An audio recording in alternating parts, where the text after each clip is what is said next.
In this video, we will read Chapter 1, A Triumph of Surgery, taken from Class 10, Subject English, book Footprints Without Feet, a supplementary reader. We will read this chapter and side by side we will also do the question answers. Stay tuned. Let's start. Tricky, a small dog, is pampered and overfed by his rich mistress. He falls seriously ill and his mistress consults a veterinary surgeon. Does he perform an operation? Does the dog recover? Read and find out. So friends, after reading the comprehension, we will do these questions. Let's read. I was really worried about Tricky this time. I had pulled up my car when I saw him in the street with his mistress and I was shocked at his appearance. He had become hugely fat, like a bloated sausage with a leg at each corner. His eyes, bloodshot and rheumy, stared straight ahead and his tongue lolled from his jaws. Mrs. Pumphrey hastened to explain he was so listless. Mr. Harriet, he seemed to have no energy. I thought he must be suffering from malnutrition, so I have been giving him some little extras between meals to build him up. Some malt and cod liver oil and a bowl of Horlicks at night to make him sleep. Nothing much really. And did you cut down on the sweet things as I told you? Oh, I did for a bit, but he seemed to be so weak, I had to relent. He does love cream cakes and chocolates so. I can't bear to refuse him. I looked down again at the little dog. That was the trouble. Tricky's only fault was greed. He had never been known to refuse food. He would tackle a meal at any hour of the day or night. And I wondered about all the things Mrs. Pumphrey hadn't mentioned. Are you giving him plenty of exercise? Well, he has his little walks with me as you can see. But Hawking, the gardener, has been down with lumbago, so there has been no ring throwing lately. I tried to sound severe. Now I really mean this. If you don't cut his food right down and give him more exercise, he is going to be really ill. You must harden your heart and keep him on a very strict diet. Mrs. Pumphrey wrung her hands. Oh, I will, Mr. Harriet. I am sure you are right. But it is so difficult, so very difficult. She set off, head down, along the road, as if determined to put the new regimen into practice immediately. I watched their progress with growing concern. Tricky was tottering along in his little tweed coat. He had a whole wardrobe of these coats, for the cold weather and a raincoat for the wet days. He struggled on, drooping in his harness. I thought it wouldn't be long before I heard from Mrs. Pumphrey. The expected call came within a few days. Mrs. Pumphrey was distraught. Tricky would eat nothing, refused even his favorite dishes, and besides, he had bouts of vomiting. He spent all his time lying on a rug, panting. Didn't want to go for walks, didn't want to do anything. I had made my plans in advance. The only way was to get Tricky out of the house for a period. I suggested that he be hospitalized for about a fortnight to be kept under observation. The poor lady almost swooned. She was sure he would pine and die if he did not see her every day. But I took a firm line. Tricky was very ill, and this was the only way to save him. In fact, I thought it best to take him without delay and, followed by Mrs. Pumphrey's wailings, I marched out to the car carrying the little dog wrapped in a blanket. The entire staff was roused and maids rushed in and out bringing his day bed, his night bed, favorite cushions, toys and rubber rings, breakfast bowl, lunch bowl, super bowl. Realizing that my car would never hold all the stuff, I started to drive away. As I moved off, Mrs. Pumphrey, with a despairing cry, threw an armful of the little coats through the window. I looked in the mirror before I turned the corner of the drive. Everybody was in tears. Out on the road, I glanced down at the pathetic little animal, gasping on the seat by my side. I patted the head and Tricky made a brave effort to wag his tail. Poor old lad, I said, you haven't a kick in you, but I think I know a cure for you. So let's do the question answers. Question 1. Why is Mrs. Pumphrey worried about Tricky? Answer. Mrs. Pumphrey was worried and upset about Tricky's health as he was not eating anything. He refused to eat his favorite dishes and had bouts of vomiting. He spent all his time lying on a rug, panting, and didn't show any interest in going for daily walks either. Question 2. What does she do to help him? Is she wise in this? Answer. Initially, Mrs. Pumphrey thought that Tricky had become listless as he seemed to have no energy. She assumed that he must be suffering from malnutrition. So she started giving him some little extras between meals to build him up, some malt and cod liver oil, and a bowl of Horlicks at night to make him sleep. She would also indulge him in cream cakes and chocolates unnecessarily and did not give him enough exercise. With all this pampering and indulgence, Tricky became hugely fat, like a bloated sausage, with a leg at each corner. It was absolutely not a wise decision on the part of his mistress to overfeed him. That worsened his condition and made him more lazy and bulky. However, seeing his plight, Mrs. Pumphrey was distraught and consulted a veterinary surgeon, Dr. Harriet, to help him improve Tricky's health condition. Question 3. Who does I refer to in this story? Answer. In this story, I refers to Dr. James Harriet, a veterinary surgeon. So friends, we have completed these questions. Now let's head back to the next comprehension. Read and find out. So we will do this question after reading the comprehension. Let's read. At the surgery, the household dog surged round me. Tricky looked down at the noisy pack with dull eyes and, when put down, lay motionless on the carpet.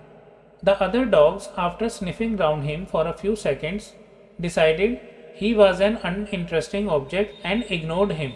I made up a bed for him in a warm loose box next to the one where the other dogs slept. For 2 days, I kept an eye on him, giving him no food but plenty of water. At the end of the second day, he started to show some interest in his surroundings, and on the third, he began to whimper when he heard the dogs in the yard. When I opened the door, Tricky trotted out and was immediately engulfed by Joe, the greyhound, and his friends. After rolling him over and thoroughly inspecting him, the dogs moved off down the garden.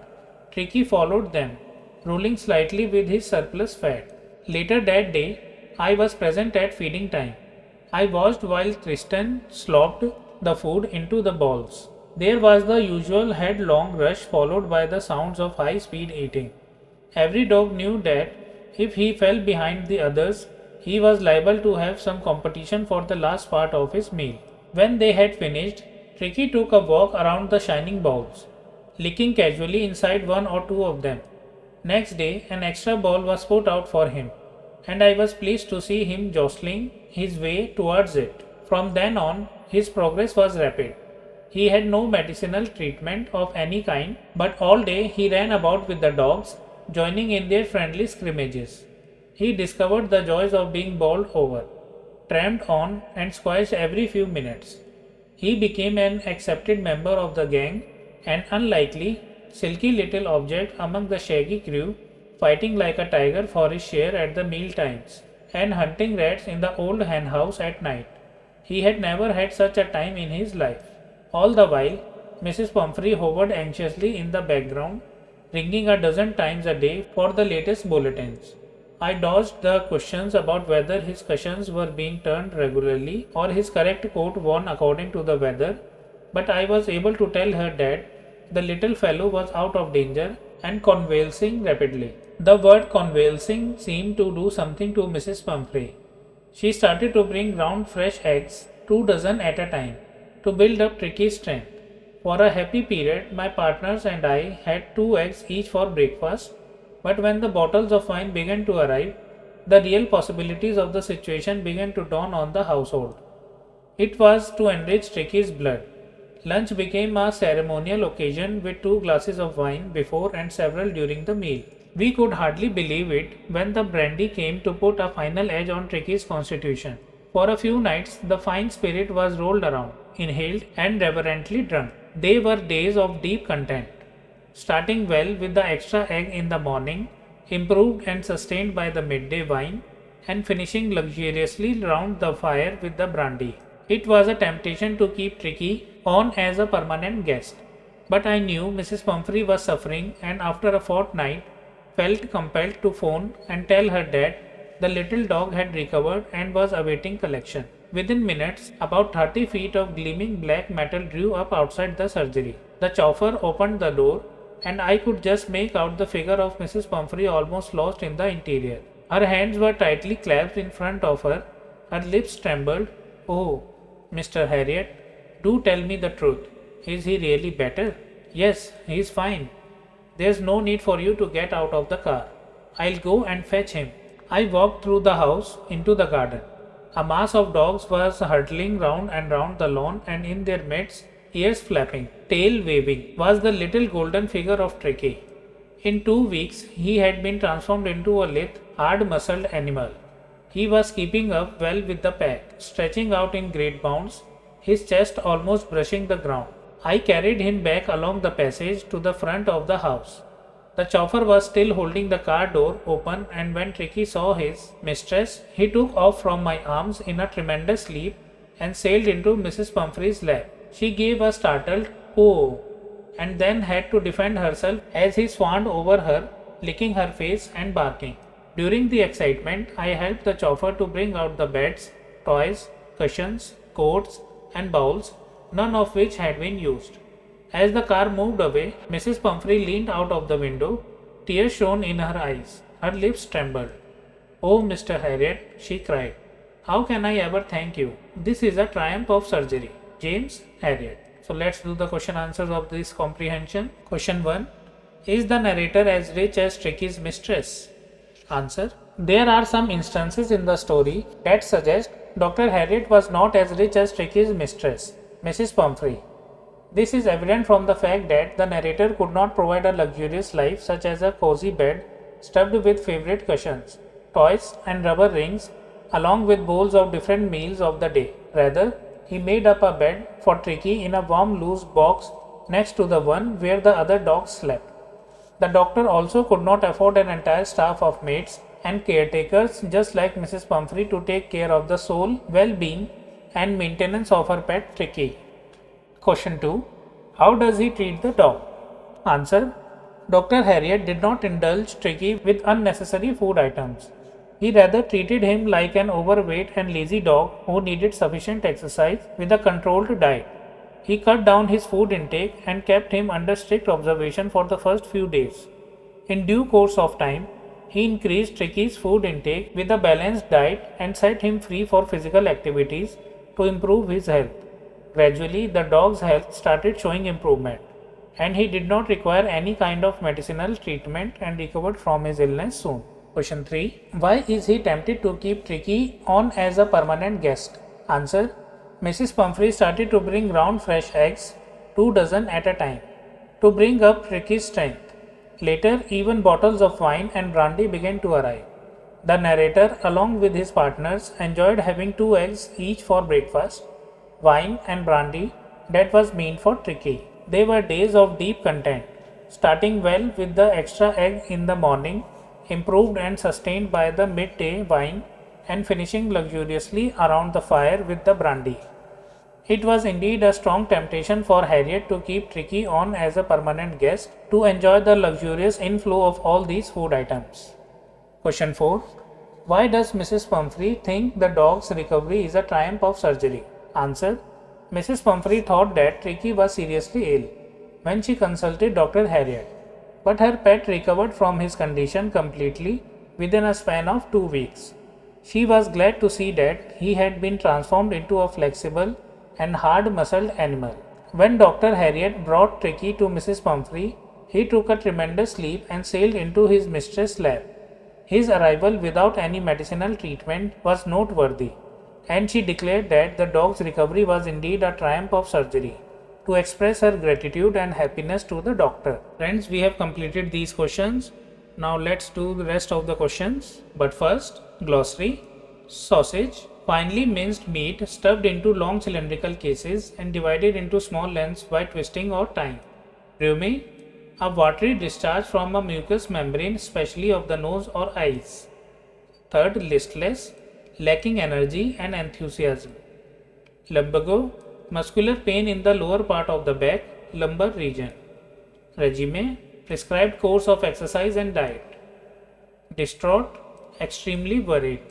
Surgery, a place where a doctor, a dentist, or a veterinary surgeon treats patients. Scrimmage, rough or confused struggle. Convalescing, recovering from an illness. Lethe, flexible. Think about it. Question 1. What kind of a person do you think the narrator, a veterinary surgeon, is? Would you say he is tactful as well as full of common sense? Answer. The narrator, a veterinary surgeon, was a very wise and tactful doctor. He handled Tricky properly and with compassion, as he understood that the dog was not suffering from any illness. From the dog's lazy condition, he could make out that he had become bulky due to overfeeding by his mistress. Thus, he did not perform any surgery on him, but rather cured him by altering his diet and engaging him in physical activities. Under the doctor's supervision, Tricky recovered from his illness with a span of 2 weeks. Yes, Dr. Harriet was a tactful person, as he could convince Mrs. Pumphrey to hospitalize Tricky for surgery. He knew exactly how to treat her pet effectively and make him a lively animal. Upon the dog's recovery, he informed Mrs. Pumphrey to come and collect Tricky's, even though he was tempted to keep her pet as a permanent guest for the luxurious inflow of expensive food items sent by his mistress from time to time. Question 2. Do you think Tricky was happy to go home? What do you think will happen now? Answer. Yes, Tricky was happy to return home as he loved his mistress dearly and he missed the comfort of his lavish life. Although he didn't have any friends at home like in the hospital, he seemed equally excited to meet his mistress after 2 weeks. Given Tricky's laziness, we hope that Mrs. Pumphrey will be careful about Tricky's diet and health going forward and will try to engage her pet to get some physical exercise as prescribed by Dr. Harriet earlier. Question 3. Do you think this is a real life episode or mere fiction, or is it a mixture of both? Answer. The story seems to be a blend of fiction and a real life incident. It is quite natural for rich people to overfeed their pets due to love and affection, just like Mrs. Pumphrey did. We have observed how, due to her pampering, the dog was overeating and became lazy and bulky. Similarly, it isn't unusual for rich people who try to provide a luxurious life for their pets and indulge them often. However, it might be unlikely for a veterinary doctor like Dr. Harriet, who went out of his way and lied about surgery to the owner in order to save her pet from unnecessary indulgences. Friends, we have completed these questions. Next section, talk about it. Question 1. This episode describes the silly behavior of a rich woman who is foolishly indulgent, perhaps because she is lonely. Do you think such people are merely silly, or can their actions cause harm to others? Answer. Mrs. Pumphrey's silly actions of overfeeding Tricky had a harmful reaction on her pet's health. She was making Tricky overeat and indulge in fatty food in the name of love and affection. This worsened his condition in such a way that he had become very lazy and bulky to even go out for short walks. Rich people like Mrs. Pumphrey often indulge their pets in silly actions such as overfeeding to improve their health, which can otherwise have dangerous effects on them. Question 2. Do you think there are also parents like Mrs. Pumphrey? Answer. Yes. There are some parents like Mrs. Pumphrey who spoil their children by overindulging and pampering them. They try to overfeed their children or pets despite knowing the ill effects of overeating on their health. It is imperative that parents like Mrs. Pumphrey should keep a close check and maintain a healthy lifestyle for their family members and pets. Question 3. What would you have done if you were, first, a member of the staff in Mrs. Pumphrey's household, second, a neighbor? What would your life have been like in general? Answer. If I were a member of the staff in her household, I would not have followed Mrs. Pumphrey's orders to feed Tricky blindly without considering its harmful effects. I would have, in fact, fed him as per the vet's advice and ensured that he got enough physical exercise which helped him to stay active and healthy. Besides, I would have also given Tricky a balanced diet that is easy to digest and also would have skipped sending the unnecessary stuff such as the toys and cushions to the hospital. Second, if I were Mrs. Pumphrey's neighbor, I would have advised her to maintain a strict diet and engage Tricky in physical activities such as playing, running or going for walks. If his condition had deteriorated, I would have asked her to consult a veterinary doctor and follow his advice strictly to keep her pet's health in check. Besides, I would have also been supportive and kind in such a critical situation when Tricky was supposed to be hospitalized. I would have tried to the best of my ability to be sympathetic and benevolent to Mrs. Pumphrey. Question 4. What would you have done if you were in the narrator's place? Answer. If I were in the narrator's place, I would have treated Tricky in a similar fashion with love and compassion. I would have been vigilant and caring, just like Mr. James Harriet was towards Tricky. However, I would have been a little strict while advising Mrs. Pumphrey to put Tricky on a balanced diet, knowing her love for her dear pet. Besides, I would have also not consumed Tricky's share of eggs, wine and brandy sent by Mrs. Pumphrey and resisted my temptation to keep Tricky as my permanent guest in my hospital. So friends, we have completed this section also. All the questions have been done. These are the suggested reading. Rikki Tikki Tavi by Rudyard Kipling, Dog Stories by James Harriet, A Zoo in My Luggage by Gerald Durrell, A Tiger Comes to Town by R.K. Narayan. Time. The butterfly counts not months but moments and has time enough. Time is a wealth of change, but the clock in its parody makes it mere change and no wealth. Let your life lightly dance on the edges of time like dew on the tip of a leaf. Rabindranath Tagore. Friends, we have completed chapter 1, A Triumph of Surgery. In this video, we have read the chapter and also did all the questions given in the chapter. I hope you like the video. If you like the video, kindly share it with your friends. In case you have not subscribed to my channel, kindly subscribe it and press the bell icon so that new video notifications could reach you. We'll meet in the next video. Till then, take care and respect your elders. I am Vaibhav signing off. Thank you for watching.